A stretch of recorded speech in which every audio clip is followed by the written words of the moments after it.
Welcome to Thursday. Scotch for Dummies, -2. -2.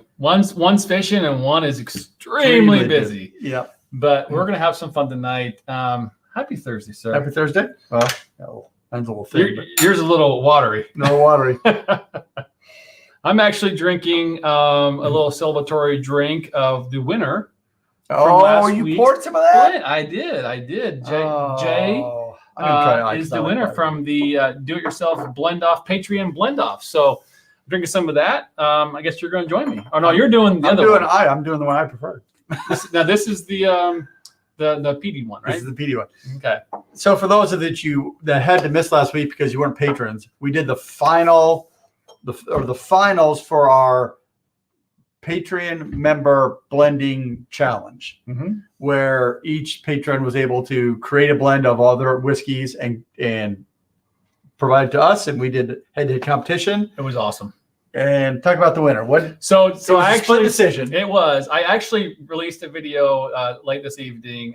We did a Zoom call, so it's cut up a lot, but it was a lot longer. It was actually really, really hard to pick a winner because they're so good.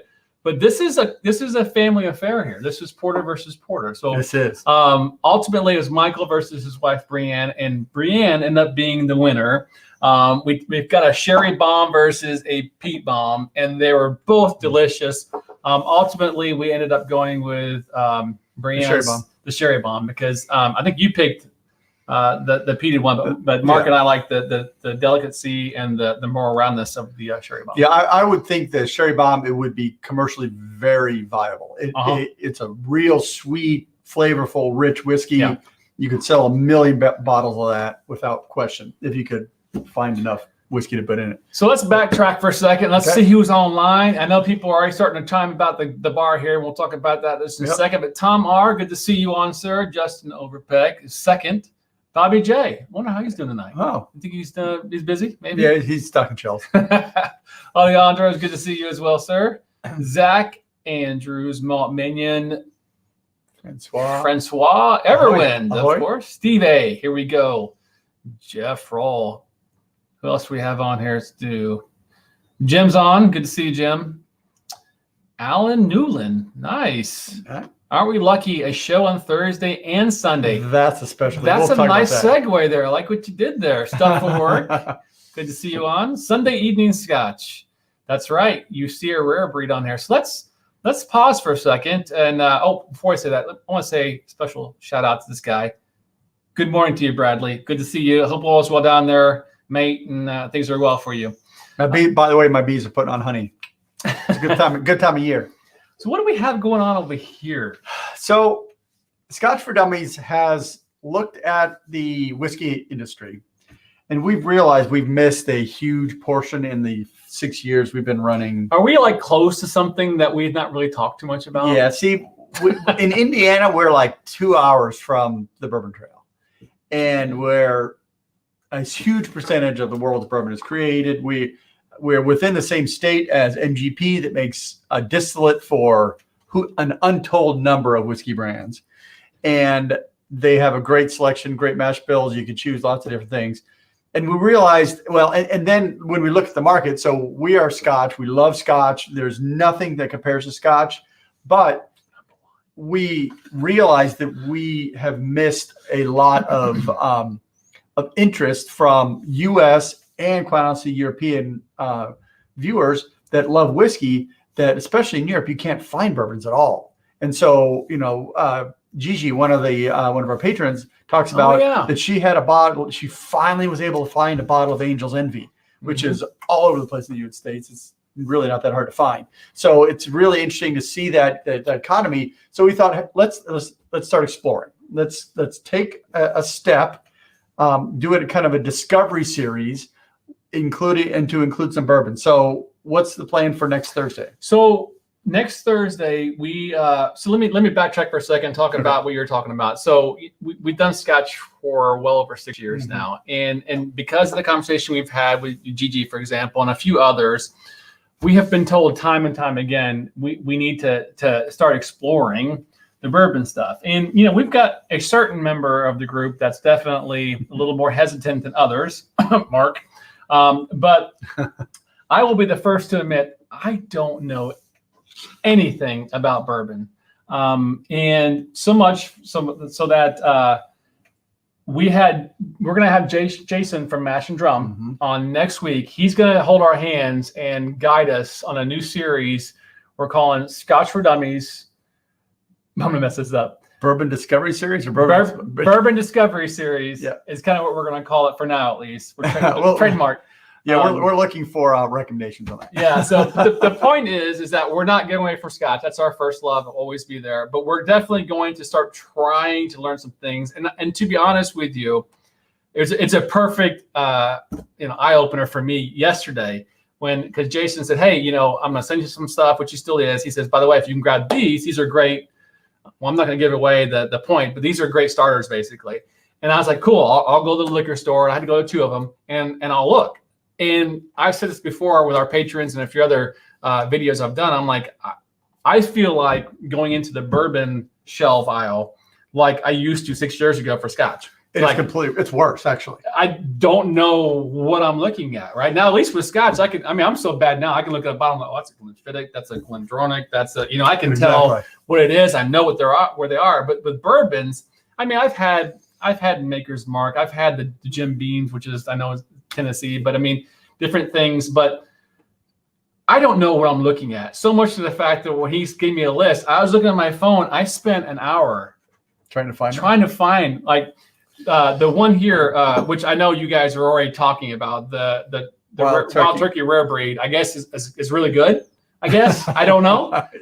Yes, it is. But I've heard good things about this, basically, even as the last couple of days. But I couldn't find this one at the liquor store. But I was looking at 4 other wild turkeys. I'm like, is this it? Is this the? I'm trying to. I'm looking up Google, trying to figure out stuff. So, yeah. So Jim Beams, Kentucky. Thank you, Jack Daniels in Tennessee. Thanks for that. Yeah. But I don't know anything about this, so I need to be educated. For me, I know you know a little bit more about I do. Bourbon. My wife likes bourbons, and I've tried a lot of bourbons. And we actually, a couple of years ago, my wife and I went to the Bourbon Trail.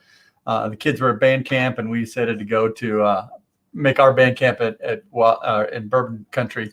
And so we went to several of these distilleries and went to Wild Turkey. We went to Four Roses. We went to Maker's Mark.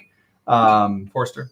Need to go Forster. Yeah. And so we had a good time down there, and it's a beautiful countryside. It's great whiskey, and they put as much energy into their whiskey as Scotch does. I guess I would label it as more aggressive because you have some limitations that kind of affect what you can do with the barrels.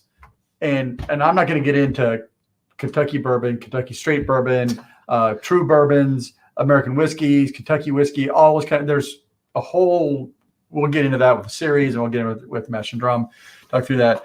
But I enjoy some of these bourbons, and it'll be a fun experience to go through there. Yeah. So, we obviously need some hand holding. I know the basics. It's corn, but 51%, at least 50% corn. Right. So there's some things I need to be educated on, just the basics of this. I know a lot of you guys in here are well educated, but we're going to try to put out a series to help others in my situation learn about this. I feel like I may be unique in this area where I went straight to Scotch. Right. I think the common scenario is most people are bourbon first and then reach out to Scotch. I don't know if it's vice versa very often. I would think it's probably mostly bourbon, at least in the States. In the States. When we go, so the liquor store that I go to get, actually one of the best local ones to get Scotch has about a half an aisle of one side of half an aisle of Scotch. And so it's a pretty good selection. It's not a fancy liquor store. It's Plainfield or Payless Liquors or something like that. So it's not even a fancy liquor store. But then on the other side, there's over a full aisle, the entire side, and some on the other side with bourbons. Mm-hmm. And so they're just a much larger selection of bourbons. And I don't know how we would ever get into every one of those bourbons. It's a different, I guess even 6 years ago, and I do want to call it one thing, and my boy Wesley, he's with me, Scotch first. Not too many people. But I would say even 6 years ago when I first started going out, I mean, the bourbon I was, actually I think it was Scotch Isle may have been bigger even at one point. Possibly, I don't recall too much. You were looking for the bourbon, but I wasn't looking for. But today, I mean, the Scotch Isle is in a lot of places I go around locally is shrunk, but the bourbon is like double. Yeah, crazy. All the craft distilleries and things like that, and that'll be interesting to go through this. So we got some comments here. Let me pull these up. So some other people may be with me. Drew, I was right there with you. This is Sunday doing Scotch. I was right there with you. Started out in Scotch, then slowly started getting into bourbon. Eventually it clicked, and I'm a full bourbon fiend now. Oh, crazy. Interesting.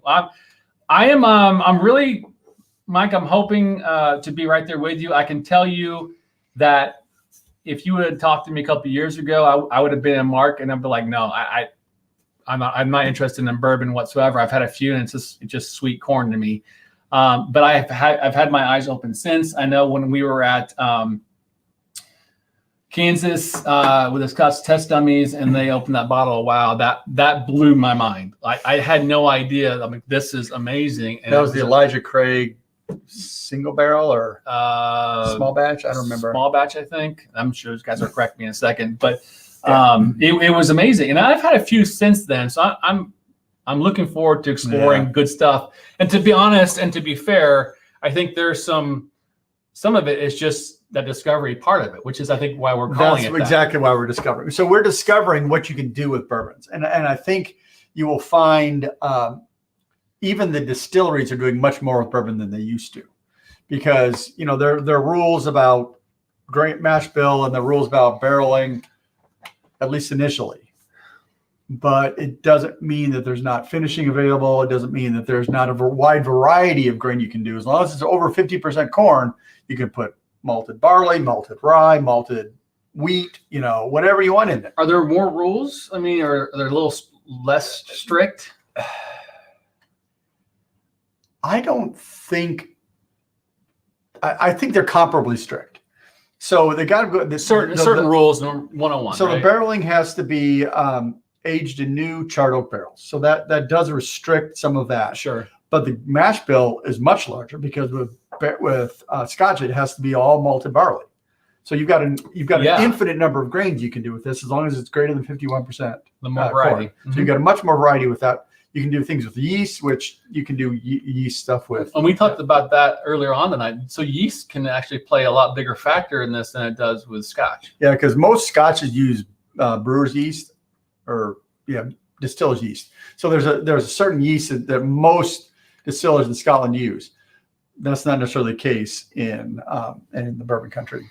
So I think, and again, we'll look to Jason to really help us, but we can speak to some education here. But I mean, to me, I think my love for what Scotch is obviously there's the historical piece of it, with which we have here as well, which we haven't got into too much. I mean, there's some great movies out there to talk about bottle and bond and all this cool stuff. Yeah. But Scotland to me is, I think it's more of that timelessness of regional based and different things that once you start understanding that it's so much region, like location, where they are, Isla, Highland, Speyside, there's taste patterns to all those areas. And all that is not just about the whiskey. That's what's so cool about it. It's also to where the weather is doing and environment. Now, I know that also can play a factor here. It does. The heat. Texas is a great example of, we got up some balconies there. I mean, they produce that stuff quickly, right? Yeah, months. Yeah. And we had a comment earlier about even 6 years ago. Did you see India Scotch out there or whiskey? Yeah. Did you see all the other stuff? Japanese? Taiwanese. Yeah. So, I mean, they produce that stuff because it's a lot hotter, right? And I think that's some of the information here with bourbons too, is that, is it true that they produce faster, right? Well, yeah. I mean, you can within 3 years you can have a fully aged bourbon. Some of them will go 4 or 5 years in Kentucky, but really older than that, you have to keep them cool. You have to keep them in the bottom of the rick house. You have to do special things, because if you just fill up a rick house with bourbon and let it all age to 20 years, you're going to destroy the whiskey because it'll be so over oaked, it'll just be horrible. So you've got to really work that. And so that's the thing that Kentucky, you can do some things with where it sits in the rick house. And I know Maker's Mark, I think they try and do 4 years for their standard bottling, but the middle ones in the rick house, it's like, I don't know, 6 or 8, 10 stories tall. The middle can stay for 4 years, but the top and the bottom need to be switched so that it doesn't overproof or over characterize at the top. It's too hot. So they have to move those barrels. So it's a lot more labor intensive, probably. It could be. Yeah. Because if you're in a Dunnage house in Scotland, it's all the same. It's not going to matter. Here's a good comment from Michael, which I love these comments. You can't add color to bourbon. That's correct. Caramel coloring isn't needed, but with the new charred barrels, it's not a big deal. Go ahead. No, go ahead. Well, and that's the key is with Scotch, you can use old dead barrels, very dead barrels, and you can use them over and over and over. Whereas with bourbon, it has to be new charred oak. So what does that mean? So it's a new barrel, brand new barrel. Yeah, you cannot refill. Right. There are no refills. There's no second fill. There's no third fill. New oak barrel. That's it. And the only thing they can do is char it. Mm-hmm. And they can toast it, but it's got to be charred. It can't be just toasted. Mm. There's so which is why the Scotch industry loves it, because there are actually more barrels than ever. What they don't have now is the afterthought of the finishing part of the barrels, which the sherries are getting harder to find, from what I heard. Which is interesting. Now, each distillery can manage their barrels differently. I mean, it's got to be new oak, but is it Spanish oak? Is it American oak? Is it a level 4 alligator char, or is it just a light char? There's lots of things you can do with that. One thing I love about 70, you're like on him. I know. Well, because these guys just know their stuff. I can tell you, like, if you're not, I'm going to pitch it again. If you're not a patron, you should be, because you get access to some of our patron Discord channels, and these guys know their stuff. Like, they're experts, and this is a good example. Like, they know. Like, Wild Turkey doesn't move their barrels as much. Yep. Who knew that? I guess everybody does. We went to Wild Turkey, and I don't think we talked about that, but yeah, and I think there's Wild Turkey, it's really interesting. Their rick houses there's this fungus that grows on the outside of their rick houses that are fungus. Yes, that are they feed on the alcohol vapors. What? Yeah, it's like an alien story. It is. It's really interesting that there's this black haze that coats the outside of the rick houses, and if there's no whiskey in there, there's no black haze on them. So you know if it's empty or not based on that. Yeah, I mean, there's so much whiskey coming out of those rick houses that it's actually allowing that is like grow on the building. I'm telling you, that's a movie. That's like freaking Venom or something. It's really amazing. Yeah. Mm. All right. Well, I'm out of this, and I'll tell you what, it's as good as I tasted it last week. I love this blend, Brienne. It's really good. I would buy a bottle of that instantly. Yeah, but actually, before we get into this, let's talk about what the plan is for Sunday, because we're talking about mixed whiskeys here. Good call. So we just released our Compass Box for Dummies video. I think it was last week. I think Mark did an absolutely great job at that, by the way. It was I learned a lot of stuff going through it. It's a really good job of going through their core and some of their limited releases, but there's so much more to Compass Box. And, we've had the luxury of actually speaking with John Glazier in New York years ago, which was amazing. Do we have that on the website? It's out there. It's on YouTube. You can search for it. But this Sunday at 3 p.m. Eastern time, we're going to talk to James Saxon from Compass Box. Whiskey maker from Compass Box. He's going to talk through kind of his story and what he's working on, and maybe we'll get some insight into some of the bottles that are planning to come out, whatever he can talk about. That's right. Whatever is legal to discuss. So we've already got about a half dozen of questions in our Discord channel on our Patreon site. If you have some questions you would like for us to ask, please visit our Discord channel. Or at the very least, you can email us at scotchfordummies@gmail.com. We're going to put a list together, and then during the show on Sunday at 3 p.m., we're going to maybe pick a couple of questions and go through them. Yeah, we wanted to send him samples of our winning Scotch, but that didn't work out. It's not something that he's able to do. So we're not going to do that, but we will talk about that. Absolutely. Because we're going to talk about the process that these folks went through to create these, and ask how different is that than what he does. Yeah, we had some really good questions come up during our session with this, and just about, how long do you let it sit? Because even in the video, if you catch it, Michael was talking about their version of what they poured versus what we have here is different. It's like, how do you do that with, production? See, that's the thing. So these aged as they sat, as they married together, which is really common. There's lots of distilleries that will have a marrying time that they put the material in, let it marry for some undisclosed amount of time before they bottle it, because that process is important.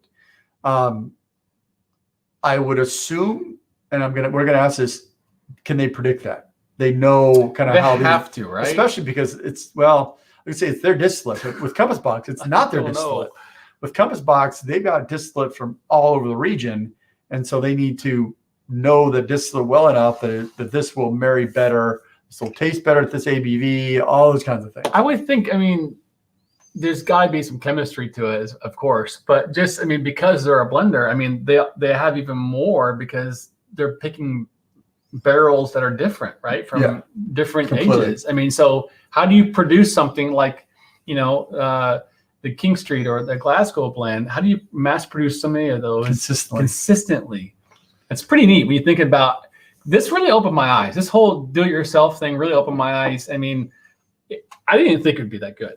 Honestly, I was thinking, okay, we're not blenders. Yeah. No one's gonna be. And we had almost all of them. They were actually all really good. They were all good. A couple of them weren't maybe as good as the others, but they were all hard decisions. They were all really good. Yeah. So, and the thing that we encountered, which was somewhat unfortunate for some of the others, is the way they're randomly paired. But then you may have had something like J, which is this rich sherry bomb flavor, fruit forward sweetness thing, compared with something that's a lot more subtle in its flavors and it's more nuanced, and there may be even older whiskey that has maybe been in a barrel for a long time, and it just it's more subtle and maybe even watered down to bring it down to 46%. And it's just a very different whiskey. And it almost isn't fair because one just like punches you, and the other you have to sit with more, and you have to really give it time to really understand it. And we were speed dramming because of the strategy we did. We didn't really have time to give it that, which I think was unfair for some of them. I agree. It is. It's not like we can sit down for 20 minutes and come back to it. But that's correct. For a production show, we obviously have to have standards and keep to it. But you're right. To be fair, some of those would have been better. I remember the J when we first, I think it was J, right? The J when we first did it, it was great. Then I remember you coming back to it after it was gone and smelling the glass and smelling plums. Like we didn't get plums at all. Yeah. And it wasn't until after it sat there for a while. So yeah. Well, and quite honestly, a place like Compass Box where they're producing hundreds of thousands of bottles a year, they don't have time to sit there and 20 minutes with each cask. No way. But that's a whole other topic, which we'll ask him and get into and you've talked about this. I know Dr. Scotch has been on, talked about this too. It's like when they do these tastings, this stuff's already, certain proof. They lower that crap down a lot. So there's a whole nother element to tasting at a lower ABV that we never get to even think about unless we pour a ton of water on that. So, how do you go from, you've watered down whiskey too much, and it's like, okay, I'm missing all the things I had before. How do they know what they're missing and what they're not missing? I don't know. They have to know. I guess if you're drinking all, look, Sean's on. If you're always drinking 20% ABV, then you can pull those things out. Yeah, Sean. You can join in the show, Sean. Yeah, you the link. Jump in. We've got it's on StreamYard, so you can jump on in. Yeah. Even if it's for a couple minutes, it'll be fun. Sure. He might actually have this at his bar. He might. What is this? So this is when we started talking about going to bourbons. There's a certain podcast I listen to that is sponsored by Buffalo Trace. Oh. And this is the one distillery we wanted to go to, but weren't able to because apparently the distillery is beautiful and it's a really great place to visit. They have a great visitor center. So I thought I'm going to buy a bottle of Buffalo Trace, essentially sight unseen, because I have no idea what the profile of it is. And maybe this could be one of our earliest here. So Buffalo Trace, Kentucky Straight Bourbon Whiskey. It is, what's the ABV on this? 45% ABV. Kentucky Straight Bourbon, aged Distilled, aged, bottled by Buffalo Trace Distillery, Franklin County, Kentucky. What's a bottle of that run for? $30, $40? Oh, Is it up now? I mean, I don't even know this anymore. Boy, I don't remember. It's in that $35 or $40 range, I think. But I mean, I would say that most of your bourbons, I guess it's a good question. Are most of your bourbons skyrocketing up, or are they keeping some of them like the normal lower middle shelf stuff kind of staying the same? I have no clue. I do know bourbon is just blowing up like crazy. It is. But I don't know the real logistics behind all that. Yeah. Who was telling me? I think Mike was talking about all whiskeys now are blowing up. They're getting so high. 25 is what 25 to 30. 25, 35. Yeah. Okay. We got some guys coming in. Yeah. So this is great. See, these guys. It's like our own little employees in the right saying, "Hey, can you find out the price of that for me?" And boom, there they are, right there. Yep. Buffalo Trace getting popular. My store only permits. Hold on, let me put this up there. Yeah, it's. I'm surprised at that because one bottle. See, that's another thing too. I heard allocated. What? Speaking logistics, it's I don't know if this is COVID related or not, but I mean, I heard I was in the liquor store yesterday, and I'm not going to say who it was, but they even said they had overheard a conversation with an employee saying that we've got a whole truck, actually 2 trucks sitting in Jersey or wherever it was, and they can't find a driver to bring it. So they can't keep up with the demand. What does that tell you? Yeah. So the logistics are tough. So, all right, let's do the nose on this. Nose is actually pretty nice. It's sweet, syrupy. Not a little bit of not that corn. It's not corn. Yeah, I don't know. I didn't. Again, probably if I had my glasses, I could see talk through the mash bill on it. Yeah. So that's so funny. So Chicago, it's hard to find. Whereas again, Sunday evening Scotch is going to be highlighted again. It's everywhere. You can get it at Walmart. I mean, it's close. I don't even know the rhyme or reason for certain things in certain places in certain cities. No, I actually don't mind the nose at all. No, it's really nice. So I'm getting some vanillins in there. Oh yeah, definitely. So a lot of that oak influence, that charred oak. It's pretty sweet in the nose. It is sweet. Vanilla See, I'm not getting brown sugar on this right now. No, I'm not getting brown sugar. I'm getting like ice cream, vanilla cake mixed together, sweetness. Yep. And then that oak really kind of layers in there. And spice, lots of spice actually.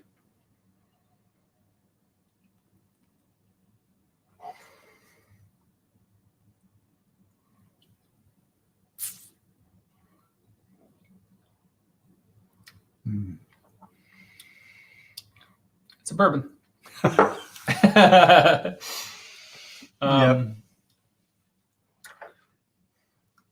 It's smooth.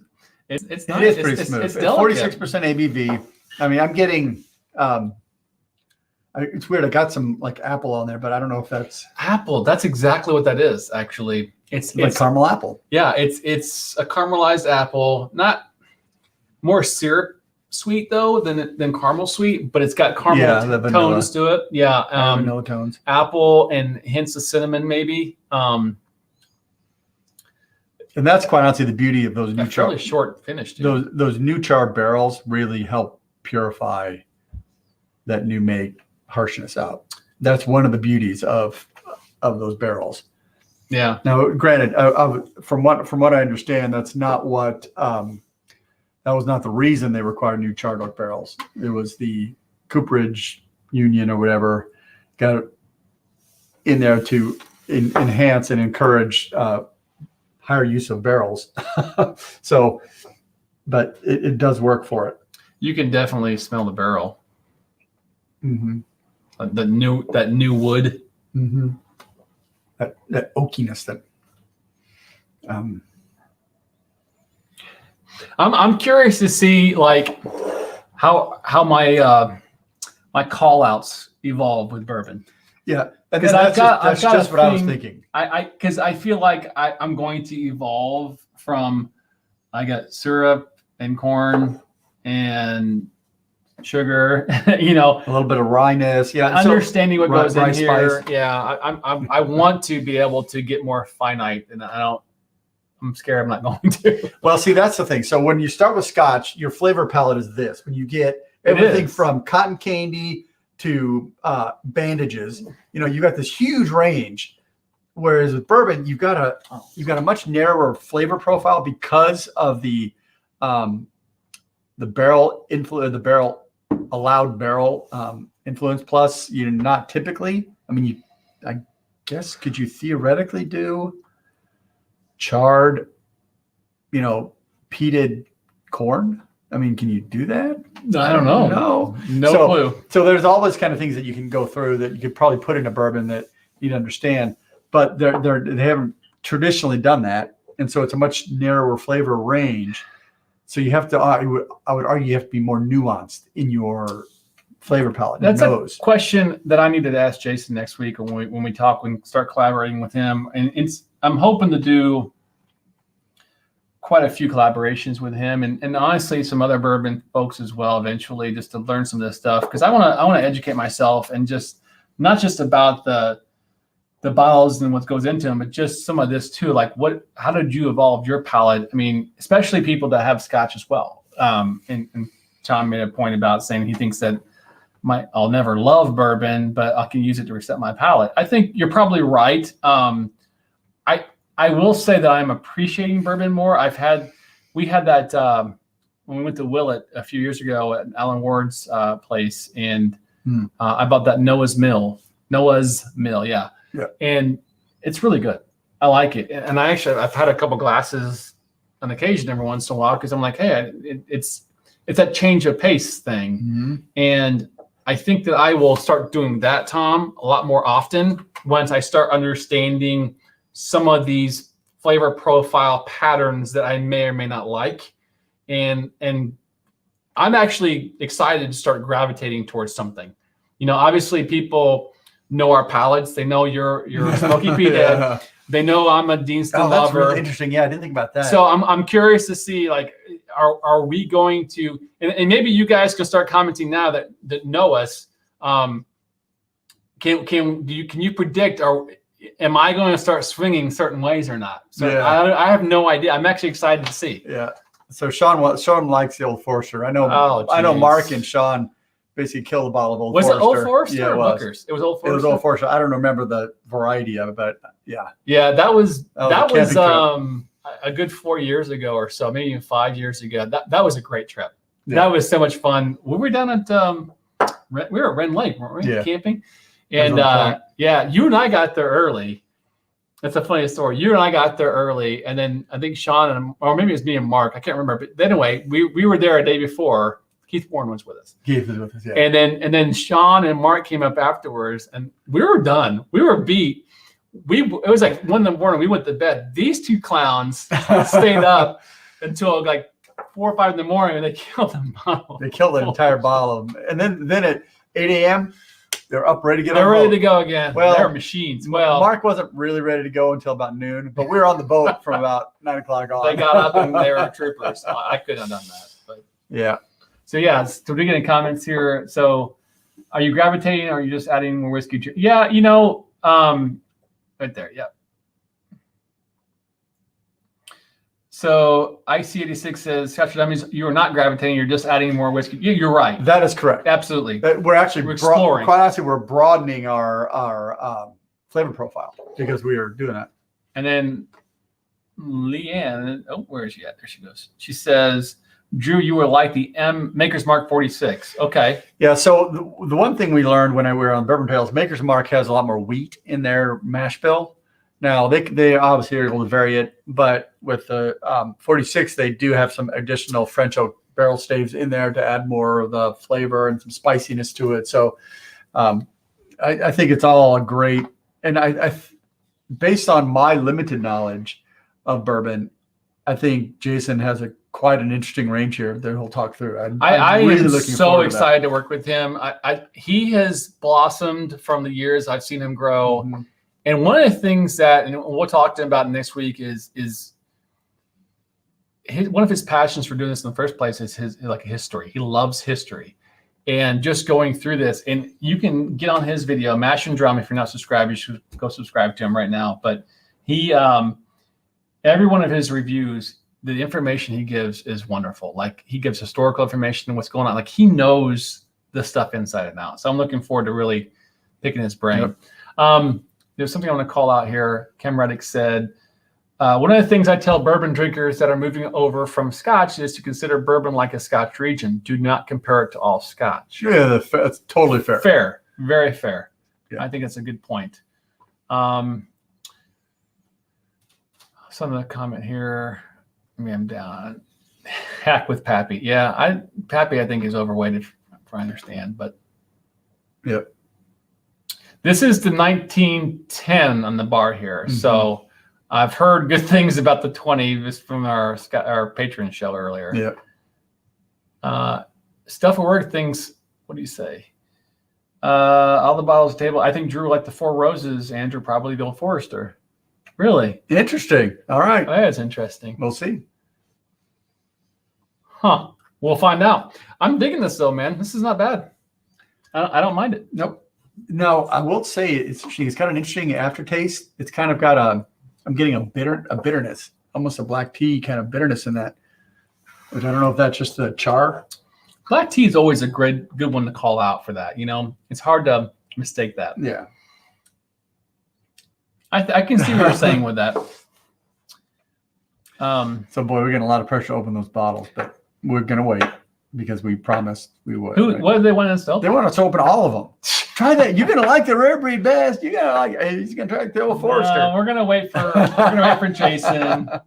Well, though I am really intrigued with this rare breed because I've heard nothing but good stories. I've had Four Roses. I have no idea what Four Roses I've had. Which one it was? Yeah. I've had it in the past. Not like this. I've had it mixed. Yeah. And a cocktail. Yeah, okay. I've liked it, but that's not fair. So Sean, you really need to see if you can get off that next Thursday. Yes, I know, Sean. We'd love to have you here. I know work is more important right now, and you need to get all the stuff you're doing taken care of. But we'd love to have you here for this because you have an extra bourbon eye as well. Yeah, well, Sean, out of all four of us, probably is even more bourbon influenced than any of us. And we're gonna have to beat Mark. Mark's gonna be like. He's going to be like a pouty kid. I don't want to do this. It's going to be fun to get him on here. I think we'll be surprised. I think Mark will like some of these. I mean, he liked the EC and, he liked the Noah's Mills as well. So I think we'll be surprised. He might even like one Full Trace. Yep. So what else you got over there you want to open? Well, we have, I don't know. We have this. That's Sean, so we can't open that one. One thing that, I don't know if did we talk about this a couple weeks ago? Yeah, we talked about this. This is a whiskey that some friends got me from. It's a St. Louis distillery, still 630. This is called the Presence of Darkness. So my understanding is they take the Four Hands Brewery's Absence of Light and they distill it and age it in oak barrels for a year to become Prince of Darkness. So this is an interesting. It's 40.5% ABV, but it's really cloudy. So I would assume it's non-chill filtered because otherwise you would do it. But again, it's a craft distillery, and there's a million craft distilleries. This is a whiskey. It's not a bourbon because it's made to be a beer, and then they distill it. So what is the mash bill? I don't think we know. I need a glass. Give him the glass over there. The glass, yeah. So we'll try some of this. I remember right, we really liked it. This is batch 2, bottle number 891 from Still 630 in St. Louis. I actually tried that last week and I enjoyed it. I'll have a glass of it, a little sip of it. It's buttery, if I remember correctly. Is it the beer? Well, see, that's the thing. So every whiskey starts with a beer. That's a completely different profile from that Buffalo Trace. Oh yeah. Not even close to what I just had. No. So that's the thing. This is like wet wood, like damp. So they talk about having peanut butter in it, which I'm not sure I get much of that peanut butter, but yeah, it is definitely like damp wood. It's a very different. It's totally different, and I mean, I would say this is probably not your usual bourbon, right? This is it's not bourbon. It can't be bourbon. It can't be bourbon because it's probably mostly barley because it was made out of beer. Gotcha. Okay. So this is arguably could this be a single malt? I don't know, but it's definitely they just call it whiskey. Of course, you've got your fancy plastic. Well, you got to always have a plastic handle at the bar because depending on how late the evening goes, you got to add that 69 gold to the mix. We bought this bottle because of Mark and his infatuation with Band of Brothers. I just finished watching that last week. I binge watched it with my son and love the series. It's my second time going through it. I mean, third. It is a great series. And I didn't realize the first two times I watched it, the whole Scotch the Vat 69 piece until I watched it again. I'm like, now of course I picked up on everything. Yeah. So now this is Vat 69 Gold. I don't know if it's different than the original Vat 69. It probably is, but it's the only Vat 69 you can buy now. So we got it from Mark, and I'm not sure he's too impressed either. He's like, wet damp wood. How appetizing. Well, fair point. Fair point. And it's not really the profile I would look for on a no, but the weird thing is because it's so cloudy. I assume it's because it's cloudy. It's got this kind of rich, creamy mouthfeel that is different, very different than that Buffalo Trace for sure. Yeah. So, wow, that's not as good as I thought it was last week. That tastes like a beer now. Well, I don't remember it tasting like that last week. It was more chocolatey and peanut buttery, I think, maybe. Maybe it's not aging well. I don't know. So, guys, we're the second half of the show here. One of the things I did want to do for tonight is take some time and just have some questions and answers. So, if you've got some questions you want to talk about it, post it in the chat here. Put a Q in front of it, and so we know it's you, or even at Scotch for Dummies, so we can see you highlight it as well. But we'd love to kind of just whatever you want to talk about. We want to answer some questions for you as well. So Sunday evening, Scotch just poured the Balkan Burgundy. That son of a gun. Yeah, but that's not even fair. I kind of like this comment right here from Kim Rederick. What do you say? He likes his over-oaked whiskeys. So there are some that like you just get that rich, like go into a lumber yard and you get that woodiness out of them and the deep tannins and some of that. That is a flavor profile that some people like. Just like some people don't like peated whiskeys, other people do. Yeah, Tom, I got it out earlier. I spaced telling you about it. So this, since you've asked a second time, I will flaunt you a second time. This is a signatory cask strength Blair Athol 2008, aged 12 years, sherry cask finish. Distilled on 24/4/2008, bottled on 15/02/21. Initial maturations, refilled hogsheads, finish in French sherry butts for 23 months. This is cask number 1, bottle 294 out of 662. It's a lot of freaking bottles, but it's a sherry butt. So what are you going to do? Yeah. 54.4% ABV. I've opened it. This was actually a gift from the Scotch Fairy. Is that the bottle that killed Gibby? No, this is from our boy Mark. Actually, it was a birthday thing, I think. But thank you. But look at how dark that is. It's so dark. Gosh. It's like chocolate looking. Look how dark it is. And that's a flat bottle. Look, this is a black background. Look at that. It's darker than that. It's delicious. What's going on? Oh, really? I did not know that. Pull that thing up. Happy birthday to Mr. Porter tomorrow. What's he going to be, 22? 23? Well, he's got kids that are older, so he's probably 27. 27, maybe. Yeah, 27. Yeah. We'll say 27. Happy birthday. It's for you. Raise a glass for you, Mr. One of your winners, half winner. Half winner. Mm-hmm. Mm-hmm. All right, we got some questions pouring in here. Let's see what's going on. Here's one. What do we got there? Do you see any similarities between bourbons and sweet scotches like the ones aged in port barrels?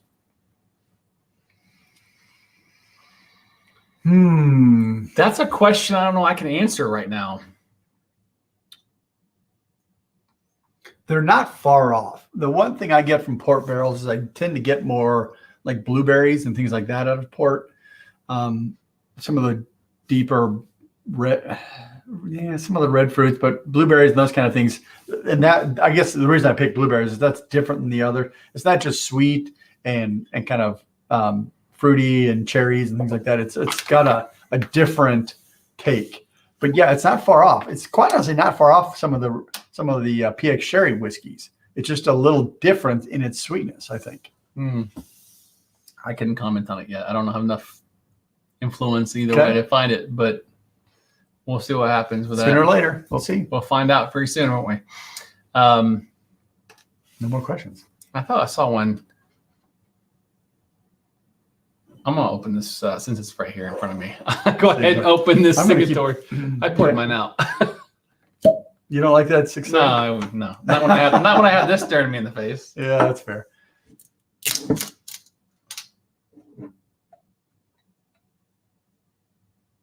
Oh, look at dark that is. You need to serve a glass of that. Yeah, Pour that out. I don't even drink that. Give it to me. Oh, let me rinse it. You get some water. Yep. All right. Mark's in too. Holy cow, the dummies. What? So if you guys would link up just for like a minute. Dude, Mark, if you got Wi-Fi, let me send you that. You should join us. I know it's probably not good timing. You should join us on the show. Keep in mind, it's like 2 or 3 hours earlier there. Yeah, actually, you might be having dinner. I'll send you the invite and just in case you can join. That would be pretty awesome. All right, so we talked about the bourbons. We talked about our plan going forward. We talked about this Sunday, which I can't wait for. Again, if you want to get into Discord and or become a patron, and you can drop any additional questions for James Saxon in there. If you've ever wanted to probe the mind of a whiskey maker, this is the way to do it. I'm pretty excited about this. He's going to have so much information. I question whether a 1 hour show is enough. Well, we might. We'll see. Well, the good thing about doing it at 3 p.m. is we could stretch it out if we need to, if it's just a good content, which I imagine it will be. I mean, Compass Box is just a great freaking company and what they're doing in a way, and so I'm excited. Hey, we got a super chat coming in. Who's this from? Oh, well, thank you very much, Krista. Thank you very much. Appreciate that. I'm not sure what you're gonna say, but we love you, and I know where you're coming from, so thank you. All right, so I'm gonna try the signatory. You gotta try it. What do you say here? All right, here we go. What is the whiskey that most surprised you in your journey, good or bad? White Walker. I actually would agree with you on the bad note. The bad note. That's a horrible whiskey for what it's touted to be. I think Sean put it best that if you're trying to get people to buy Johnny Walker whiskey, why would you put out White Walker? Know. It is a really bad whiskey with lots of acetone and solvent and those kind of flavors. When they tell you to drink it frozen because it tastes better frozen, it's not a good sign. Yeah, it makes you wonder, right? So that surprised me that a major blender like Johnny Walker would put out something like that. That's disappointing. So that's the biggest surprise bad. Biggest surprise good. That's going to be tough to go through. While you're thinking of that, I do want to call this other super chat here and say happy birthday and a shout out to Bobby J. Good patron friend. Today's his birthday. Happy birthday, buddy. Yes. We're Cheers. at the Home Depot. I'm gonna let that sit for. So there's like juicy fruit in there. That's good stuff. Yeah, there's lots of juicy fruit going on that thing. I'm gonna let that sit there for a little bit. That's tasty. So what's the best, the most surprise, the good surprise journey? Well, actually, I should say it's pretty simple for me. It's Dean's and 20. Dean's and 20. Yeah. Yeah. I mean, I have never. There's a lot of scotches that I like so far, but I gotta tell you, I will say, and we actually have not done a review on the New Kilkellan yet. We still have to do it. Yeah.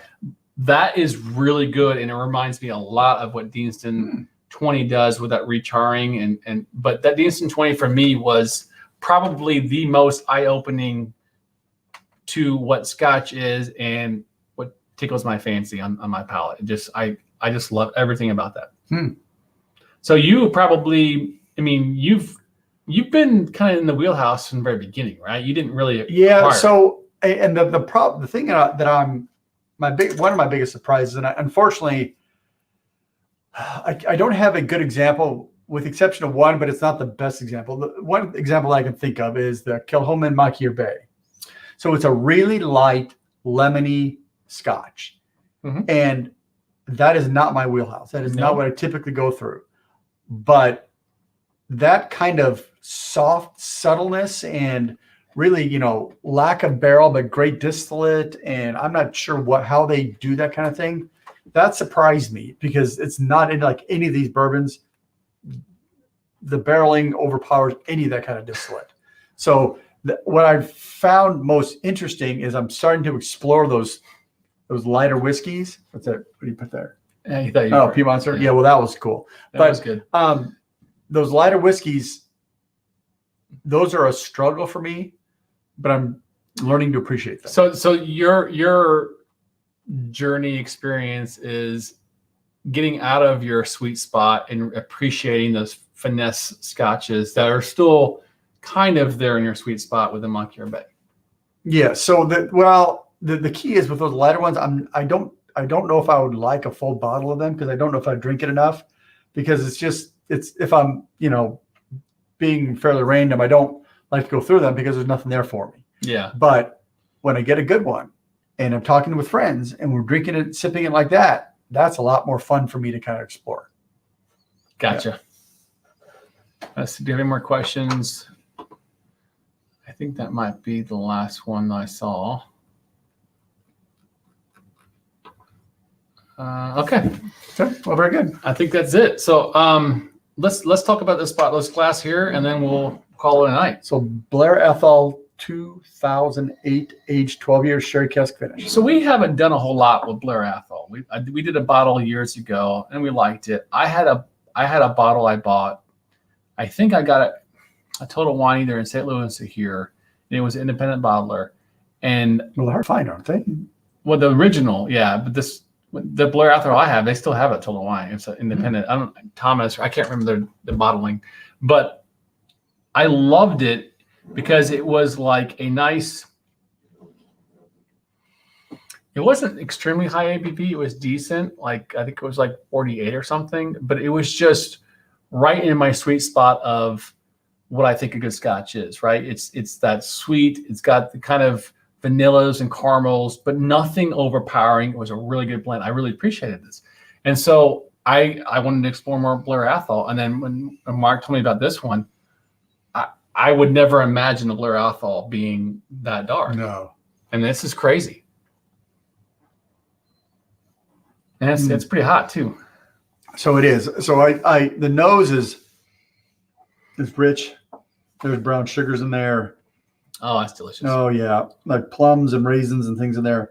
But when I tasted it, my first palate,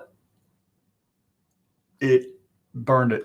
And it was so hot that you have to let it sit. Yeah. And that's the thing. It's only 54%. So it's not like it's like heavy duty cask strength, but it's enough that gives me a little challenge. So we talked about it last week. And the question was 6-year reunion. Are we going to do it or not? And the answer is, hell yeah, we're doing it. When? Still working on that. Yeah, we don't have. As you can see, Sean, and things are crazy. But things are opening up pretty much everywhere right now, and so restrictions have been let up. So I think we are in full go mode on planning it and doing it. I think that. I would say probably within the next couple of weeks or so, we'll probably have a little bit more information to share about what we're doing. But we are definitely going to host a 6-year reunion. I mean, we wanted to do a 5-year, but damn COVID slapped us in the face. We were going to go to Scotland last year, but COVID slapped us in the face. So we're going to try at least do something this year. We're going to call our 6-year reunion. Hopefully we're going to do it here in town. We're going to let you know so that you guys have plenty of time for travel to come up. But, hopefully we can do it at the restaurant upstairs. And yeah, so we're thinking fall or winter. Do we know yet? I don't know. I would think probably October-ish, maybe at this point. Maybe end of September. I'm not sure yet. We'll see. We got synchronized calendars. We have to work with Sean because Sean is he's beyond busy. So imagine trying to hire for restaurants now. It's unbelievable. So yeah, good luck. We got to work with him and work on his schedule, work with timing. Because at the end of the day, we'd love to get Sean back. We need Sean back. And so we're looking for that as well. But we're going to have something happen. And so, I will. I'll let you guys know too, Krista. So you guys, I would love to have Wizzle fly in for that. And he and I have talked about that before too. He's out of Boston. So we will definitely let you guys know. We would love to see all you guys jump in and come on up and have a little face-to-face with us and share some drams. And that's so fun. We'll bring some good stuff. So keep in mind, that's why we got into whiskey, is to hang out and drink whiskey. Yeah. And it's always fun to drink whiskey with more people because then you get a whole different perspective. We know each other. The four of us can kind of pretty much guarantee you're going to like this, you're not going to, all that kind of stuff. But that's a different story when you have another dozen people in the room. Yeah, for sure. Let's end with this and we'll call it a night. So most of you know, but Gene's asking a question. Andrew, what's the origin story of Four Guys and how we met?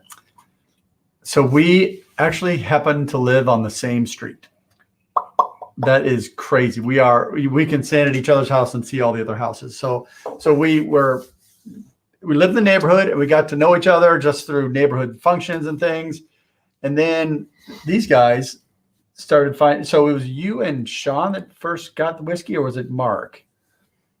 Somehow we found a bottle of Macallan 12. Oh no, we were at Sean's house. Yeah, and we were playing cards, and you guys were talking about. He was talking about Scotch. I'm like, I've never had Scotch. He goes, I've got a Macallan 12 over here. I'm like, let's do it. So we started with Macallan 12, and it just struck something. And I think what struck us so powerfully is the fun of talking through it and understanding each other and discussing it and all that kind of thing. And Tinder. and so that we did that for a year before we ever put anything on YouTube. The fun story I like to tell is I've told this story a million times actually, is as we did it for you're right, a year before we put it on YouTube. And what started YouTube, this is what's funny, is Mark's story was the best, is we have a little pond back here in our neighborhood that, we could go fishing in.